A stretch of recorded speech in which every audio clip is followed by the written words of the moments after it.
Adegan itu gimana ini kan bukan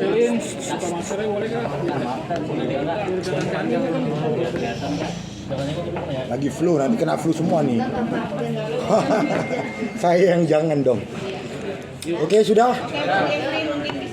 Yuk, selamat malam semua rekan-rekan wartawan. Pada malam hari ini sekali lagi kami tampil untuk menjawab pertanyaan-pertanyaan publik, untuk menjawab opini-opini yang sudah berkembang, yang tentu saja opini itu tidak didasari dengan fakta yang sebenarnya.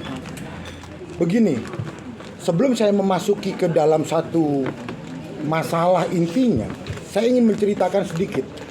Ada seorang perempuan yang menanyakan hasil DNA antara anaknya dengan ayahnya yang tidak identik. Lalu dokter menjawab begini kepada perempuan itu, jika memang ada keraguan terkait dengan hasil DNA tersebut, silakan melakukan DNA ulang. Itu artikelnya ada, saya bisa buktikan. Artinya ketika seseorang menganggap ada tes DNA yang tidak identik dan dia merasa keyakinannya tidak sesuai dengan hasil tes DNA tersebut, apakah seorang perempuan yang mempunyai hak terhadap anaknya tersebut untuk memperjuangkan hak-hak anak tersebut dilarang meminta untuk tes DNA lagi? Nah, yang kedua, apakah pernah saudari Ferni ini menyampaikan meminta tes DNA kepada siapa, begitu loh? Dalam postingan yang disampaikan oleh Ferni, yuk kita lakukan tes DNA 2 kali, dan di situ tidak pernah disebutkan kepada siapa dan oleh siapa. Yang ketiga yang perlu kami sampaikan, dengan postingan tersebut tidak merendahkan rumah sakit manapun. Sekali lagi, bukan berarti ada tuduhan di mana mempertanyakan apakah hasil yang pertama valid atau tidak. Dasarnya memposting itu hanya berdasarkan keyakinan seorang ibu, tanpa memojokkan siapapun, tanpa mempertanyakan hasil valid atau tidak valid. Yang dibutuhkan adalah keyakinan seorang ibu untuk memperjuangkan hak anaknya. Nah, di sanalah diposting. Pertanyaannya, di mana kata atau kalimat yang memojokkan seseorang? Bagi kami penasihat hukum, jelas sekali kata atau kalimat tersebut tidak memojokkan siapapun dan tidak merendahkan institusi manapun. Apakah salah seorang ibu yang sampai hari ini masih ingin memperjuangkan hak anaknya itu? Di mana salahnya? Nah, ketika postingan itu dipublis, lalu kemudian ada pihak-pihak yang merasa begitu loh.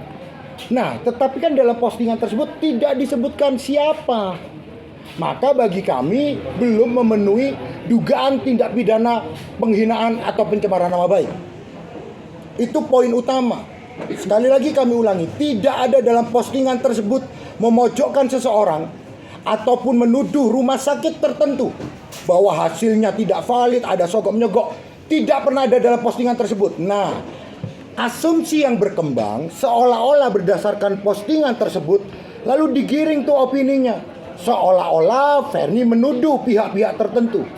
Tidak pernah ada tuduhan kepada pihak siapapun ataupun kepada rumah sakit. Itu intinya. Begitu. Mungkin sedikit ada yang mau disampaikan oleh Ferni? Saya kasih tahu ya.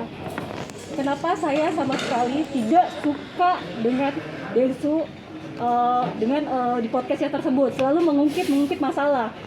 Karena anak saya ini sudah umur 11 tahun yang sudah main sosmed, ya.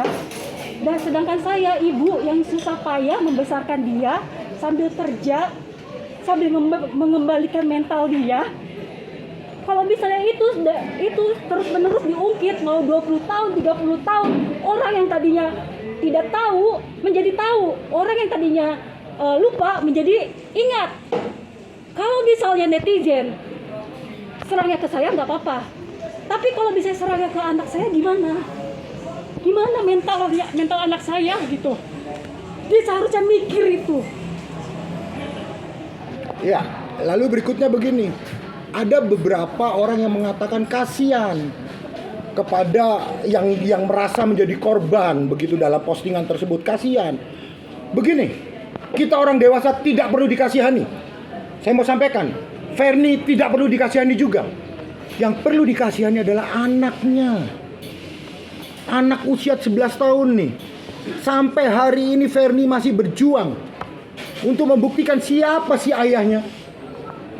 Nah, dari perjuangan itu tersebutlah, apakah salah seorang ibu ini ingin melakukan tes DNA tersebut? Sekali lagi, bukan mempertanyakan hasil yang pertama, tetapi untuk lebih meyakinkan begitu, dan tidak menyerang kepada pihak siapapun. Sekali lagi, Verni tidak perlu dikasihani. Sebagai seorang ibu, dia berjuang mencari nafkah untuk kebutuhan anaknya. Pertanyaannya, mata kita harus tertuju kepada anak itu.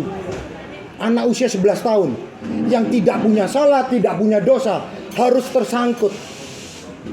Marilah kita pandang anak itu untuk kedepannya supaya mentalnya adalah menjadi mental anak yang sehat. Itu aja. Pak Verni, mungkin ini kan 4 tahun sudah berlalu nih, kenapa minta tes DNA lagi nih? Apa sih Kak mungkin alasannya sendiri nih? Apa yang Kakak cari dari semua ini? Itu hanya perbandingan aja sih. Apa? Maaf Kak, agak besar. Itu hanya perbandingan aja. Perbandingan.